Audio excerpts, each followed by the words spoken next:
Assalamualaikum warahmatullahi wabarakatuh. Kembali dengan saya Darso Arif Bakwama di Toiba TV pada hari Kamis tanggal 8 Juni 2023. Saudara-saudara, perkara gugatan Zaini Mustafa terhadap Jam'an Nur Khotimah Mansur, Yusuf Mansur dan beberapa pihak itu di Pengadilan Negeri Jakarta Selatan sedianya akan dibacakan keputusannya oleh Majelis Hakim pada tanggal 6 kemarin, tapi akhirnya ditunda sampai 1 pekan ke depan. Seperti yang sudah kita ketahui bahwa gugatan Zaini Mustafa ini terkait investasi batubara Jamaah Masjid Darussalam Kota Wisata Cibubur dengan Jam'an Nur Khotimah Mansur pada tahun 2009 lalu, di mana ada lebih dari 250 orang yang menginvestasikan uangnya kepada Jam'an dengan jumlah uang yang diinvestasikan tak kurang dari 50 miliar. Di pengadilan baru Zaini Mustafa yang menggugat Jam'an dan pihak-pihak yang terkait. Teman-teman Zaini Mustafa sesama investor sudah bersedia akan melakukan gugatan lagi setelah keputusan gugatan Zaini Mustafa ini dibacakan. Jika hal ini terjadi, maka bisa kita pastikan bahwa ini adalah perkara panjang yang akan dihadapi oleh Jam'an sepanjang hidup dia. Juga bisa kita pastikan perkara ini akan menjadi sebuah sejarah gugatan jamaah masjid terhadap orang yang sudah diberi predikat ustadz, yakni Jam'an. Saudara-saudara, perkara ini akan terus kami suarakan supaya masjid tidak lagi jadi arena bajakan oknum ustadz yang berniat menjadikan masjid sebagai arena dia untuk meraup keuntungan subjektif. Supaya kita terus menyuarakan supaya oknum-oknum pengurus masjid jangan lagi berkolaborasi, jangan lagi bekerja sama dengan oknum-oknum dari luar yang memang berniat untuk memperdaya uang jamaah masjid. Jika saja saudara-saudara peristiwa ini tidak kami suarakan dan oleh beberapa pihak yang lain memberitakan peristiwa ini, maka saya yakin radarnya Jam'an itu masih terus diarahkan ke masjid-masjid yang sekiranya masjid itu memiliki jemaah dengan potensi uang yang banyak. Nah, hari ini kita saksikan Jam'an tidak lagi bergerilya ke masjid-masjid untuk mencari uang, menjual-jual proyek investasi dan lain sebagainya. Saat ini jamaah Darussalam yang ikut dalam investasi investasi Jabal Nur itu, bisnis batubara itu, satu persatu mulai keluar. Mereka berbicara, speak up, dan menceritakan pengalamannya kepada kami. Ini akan kami videokan terus-menerus supaya jamaah masjid yang lain jangan lagi terjebak dalam upaya-upaya seperti ini, jangan lagi terjebak dalam kebodohan dan kebohongan seperti apa yang telah dilakukan oleh Jam'an Nur Khotimah Mansur dengan Masjid Darussalam ini. Seperti Pak Mahdi umpamanya, kemarin saya bertemu dengan dia, dengan Pak Zaini Mustafa. Pak Mahdi bertutur soal pengalaman dia yang ikut berinvestasi pada masalah ini, investasi batubara ini tahun 2009. Tapi Pak Mahdi akhirnya bisa menarik kembali uangnya. Mudah-mudahan penuturan Pak Mahdi ini menjadi pembelajaran bagi kita semua. Dan jika video saya ini bermanfaat, maka saya silakan untuk men-share sebanyak mungkin. Terima kasih kebersamaannya untuk kali ini. Billahi taufiq wal hidayah. Assalamualaikum warahmatullahi wabarakatuh. Kita bersilaturahmi dengan Pak Mahdi ya Pak. Ditemani Pak Zaini. Iya. Kita harus bicara soal investasi Jabal Nur batubara ya Pak. Kota wisata. Iya. Jadi tahun 2009 ketika Yusuf Mansur menjual investasi itu, Pak Mahdi waktu itu apa Pak? Bekerja di mana waktu itu Pak? Saya ini pensiunan dari perminyakan Pak, Pertamina. Oh, Pertamina Pak. Tahun 2008. Berarti waktu itu masih aktif Pak? Enggak, sudah. Tapi saya saya masuk ke perusahaan ini apa namanya asing, Iya. perminyakan juga, Iya. setahun lah, ya, setahun. Baru ada investasi itu. Iya. Waktu itu sudah jamaah di Masjid Darussalam Pak. Jadi investasi itu waktu itu ada tawaran dari kawan-kawan di Iya. di mana di musola Limus Pratama. Oh, Limus Pratama ya. Iya. Saya nggak tahu siapa yang bawakan. Iya. Ternyata di situ kawan saya itu, saya sebut nama nggak apa-apa ya? Oh, apa-apa. Nah, Normansyah itu ya. Oh iya. Ya, presentasi di situ. Presentasi Di musola. musola setelah subuh itu, setelah subuh. Iya. Nah, ada beberapa kawan banyak. Iya. Sangat menjanjikan. Iya, iya. Karena profitnya per bulan itu 10%. Gede kan? Waduh, hebat ini. Pak Normansyah waktu itu memang sebut nama Yusuf Mansur atau apa gitu Pak? Di situ Pak. Ada ini kayaknya nyebut juga, tapi ya. untuk batubara. Batubara. Katanya batubara di sana itu apa menjanjikan. Iya. Pusatnya tebal. Ya, saya kan pendengar aja waktu itu kan, pendengar nggak ada komentar. Setiap subuh ya Pak di musola dia Pak. Iya. Jadi Pak Mahdi nggak ketemu Yusuf Mansur Pak dalam presentasi? Belum. Nah, setelah itu setelah atau sebelum ya di sini Ya. Darussalam BMT ya. Oh ya BMT. Di ruko Darussalam. di belakang ini ada pembukaan. Ya. Ada Yusuf Mansur. Oh, ini dia. Oh, jadi ada pembukaan BMT, ada Yusuf Mansur, BMT Darussalam. BMT Darussalam. Gedung yang baru ya Pak ya? Yang di bawah, yang Ya, dari belakang masjid, ini. ya dari masjid, terus Pas di belakang ini. Ya. Ada investasi batubara, Iya. beli ruko di Press Market ini kan? Iya. Pak, ya. Oh. Peresmiannya ada Yusuf Mansur. Di situ dia sebagai pembina atau apa Jabal Nur itu, ya kan? Nah, iya. Iya. Jangan sampai berdirinya BMT itu juga atas inisiasi atau memang ada keterlibatan Yusuf Mansur dalam pendirian BMT itu juga atau memang sebelumnya? Ada ya Pak? Karena di situ dia kayaknya itu menurut saya si pengurus itu. Karena ini kan peresmian BMT kan. Iya. Saya nggak tahu itu waktu itu dia sebagai pembina BMT-nya atau Jabal Nur. Saya udah lupa Pak. Iya, Udah iya. lama. Itu bisa dilihat dokumennya tuh Pak. Nah waktu itu Yusuf Mansur hadir di peresmian BMT itu apa yang dia sampaikan ke Pak Mahdi? Waktu itu dia disuruh maju kan pidato. Iya.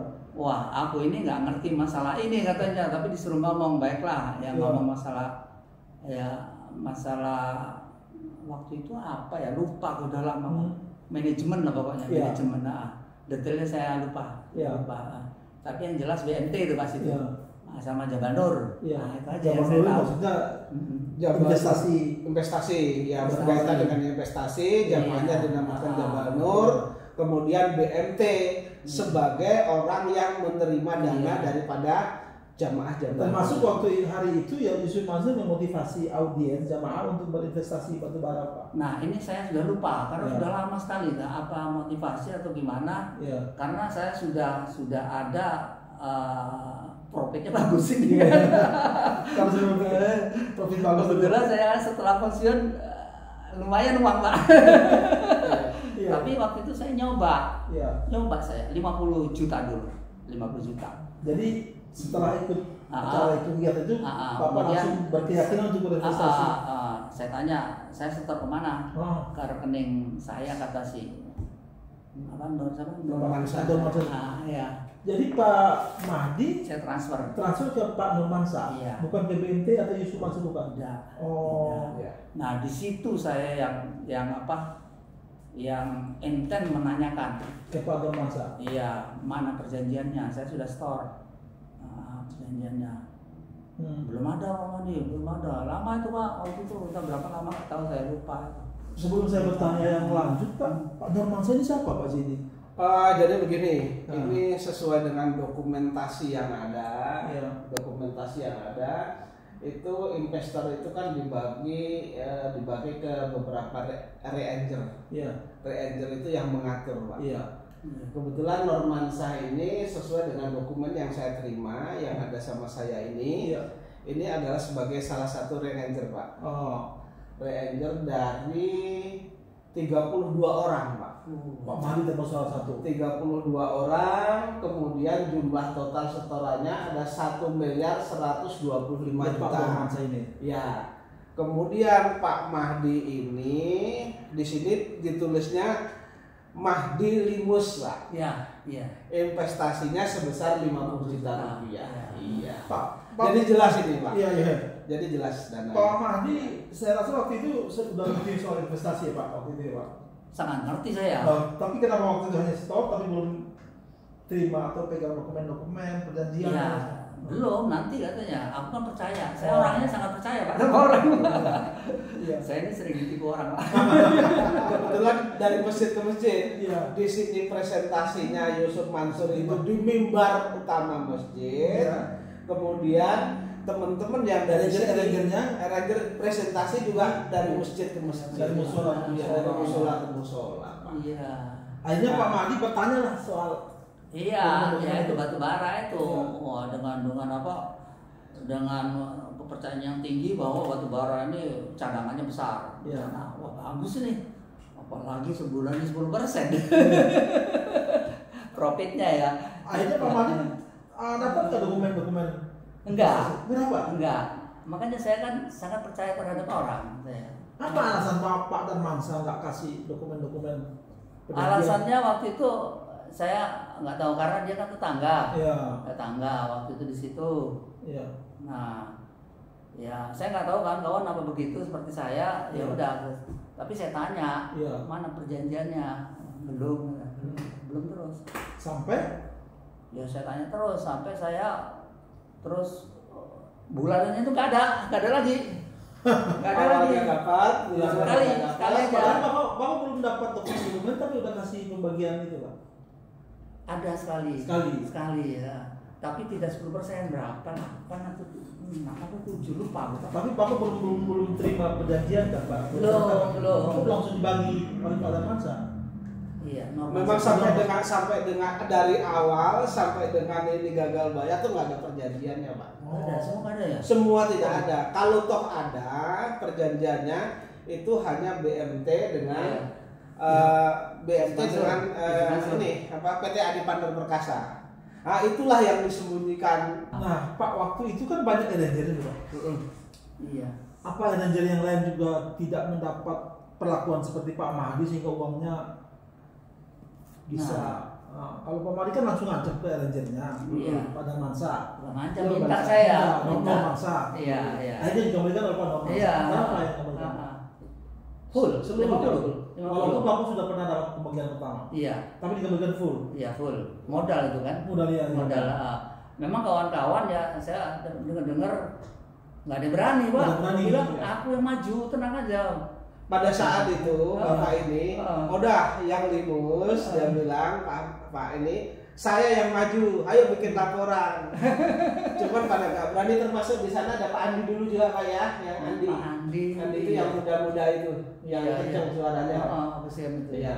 Pak Mahdi, kira-kira apa yang membuat teman-teman Pak Mahdi itu enggan untuk meminta atau menekan arrangernya untuk dikembalikan uang itu?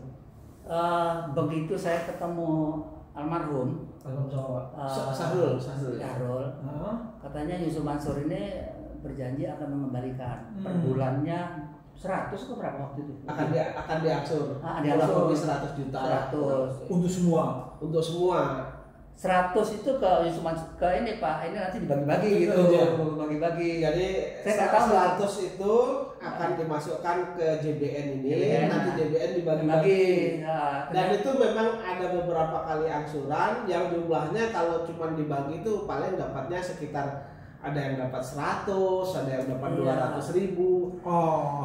Iya. Ternyata kata almarhum waktu itu ternyata nggak tepat Pak Mari. Katanya sebulan, tapi ini bisa mundur 3 bulan. Pak Sahrul itu siapa Pak? Pak Sahrul itu dulu. Bendahara. Pak Sahrul itu enggak di masjid ini juga aktivis juga di masjid. Iya, tapi sekarang sudah meninggal. Oh. Pernah jadi ketua yayasan pernah 2 periode. Pak Mahdi setelah Pak Mahdi terima uangnya, tapi Pak Mahdi masih tahu bahwa teman-teman Darussalam sini masih investasinya masih berjalan.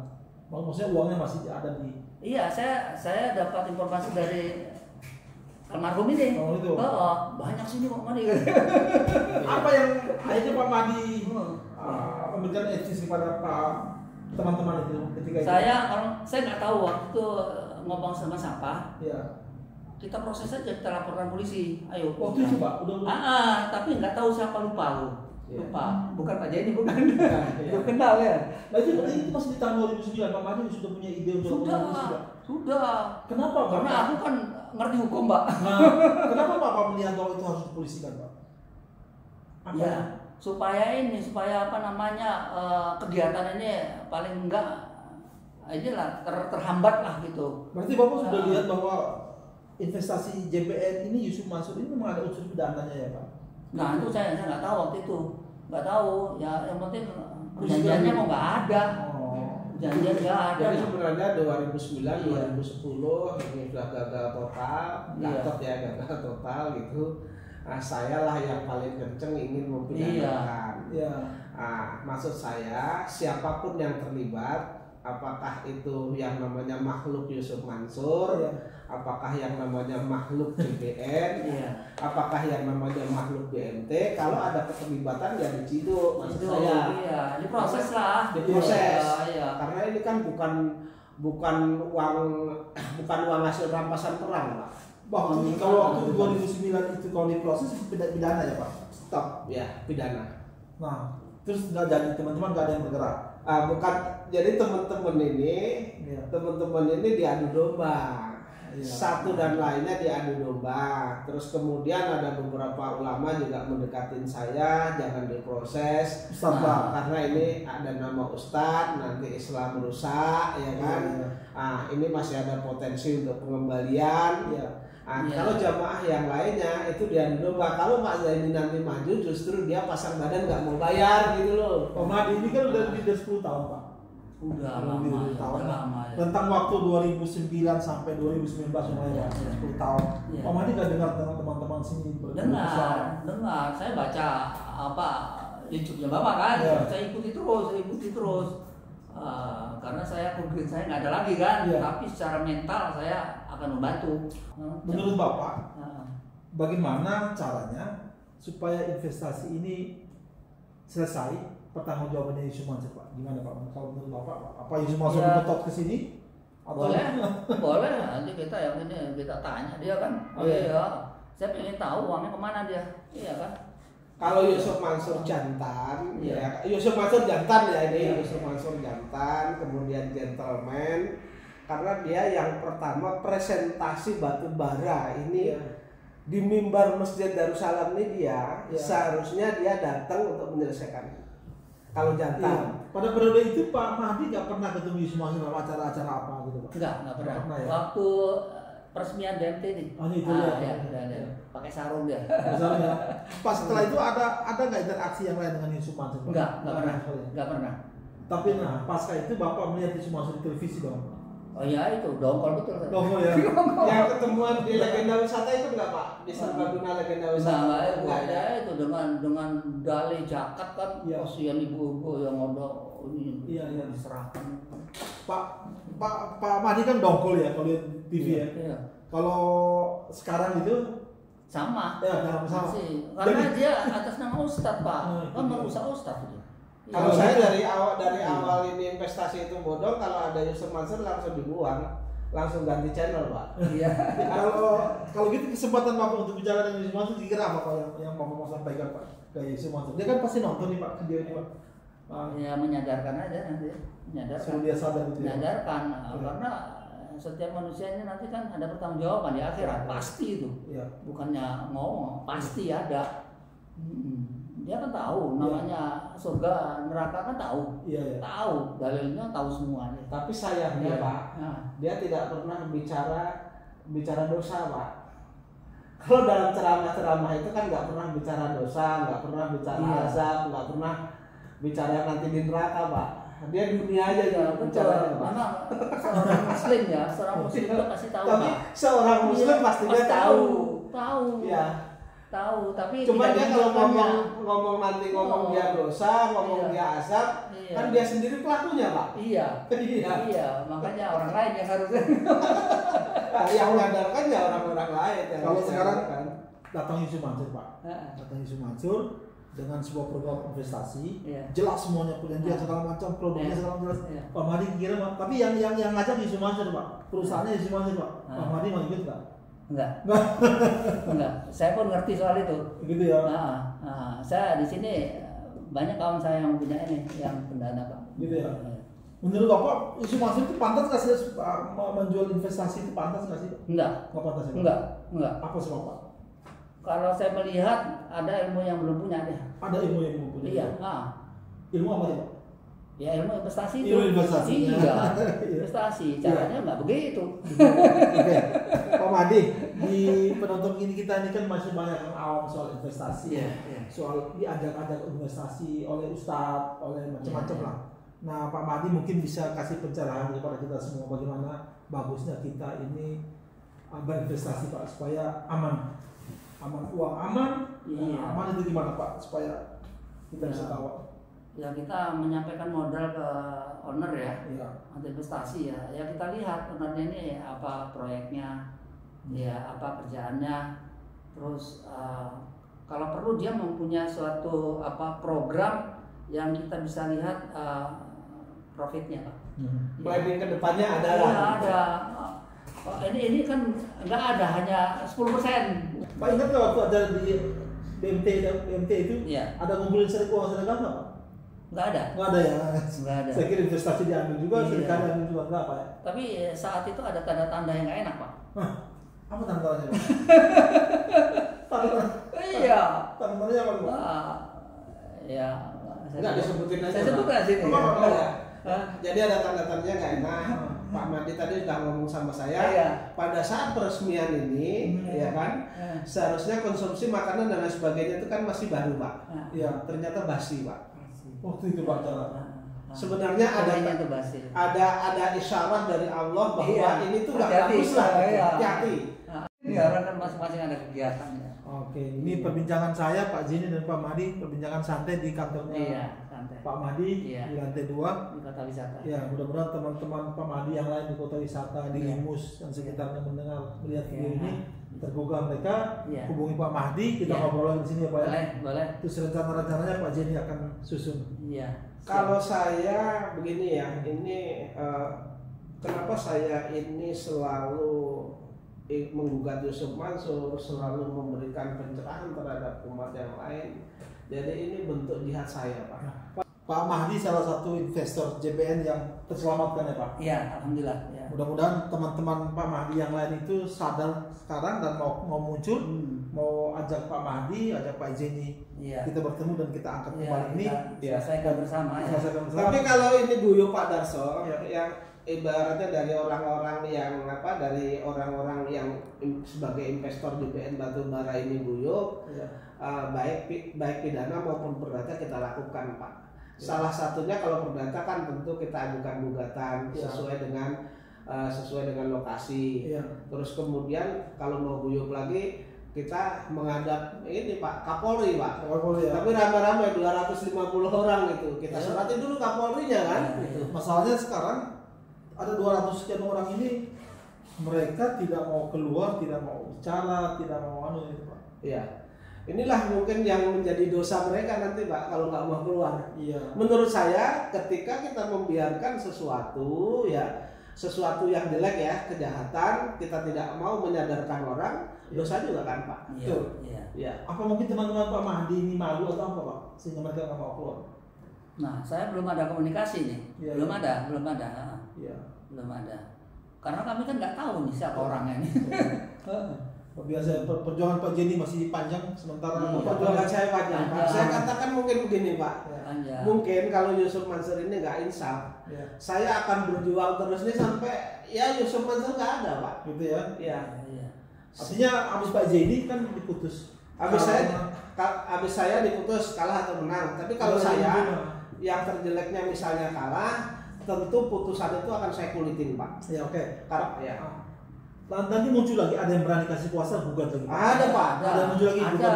Oh udah. Di antara ini kan pasti ada. Satu nggak apa-apa Pak. Satu nggak apa-apa. Justru memang saya nggak mau Pak. Gugatan itu sekaligus saya nggak mau. Gitu. Saya buat 1, 2, 1, 2, 1, 2. Kalau 250 orang kan berapa puluh tahun Pak? Nanti Pak Jenny orang bilang nanti habis umurnya di proses menggugat isu Mansur. Nggak apa-apa Pak. Apa ya? Nggak apa-apa karena ini kan nanti jadi suatu catatan Pak. Insya Allah juga nanti akan saya Pak. Perkara ini, perkara yang saya jalankan ini baik itu berkaitan dengan JBN, berkaitan dengan yang lain, insya Allah akan saya buat buku Pak. Iya. Kalau saya hanya bercerita, videonya habis Pak. Tapi kalau buku itu sampai berapa ratus tahun juga, 350 tahun Belanda masuk ke Indonesia, orang masih tahu sejarahnya. Oke.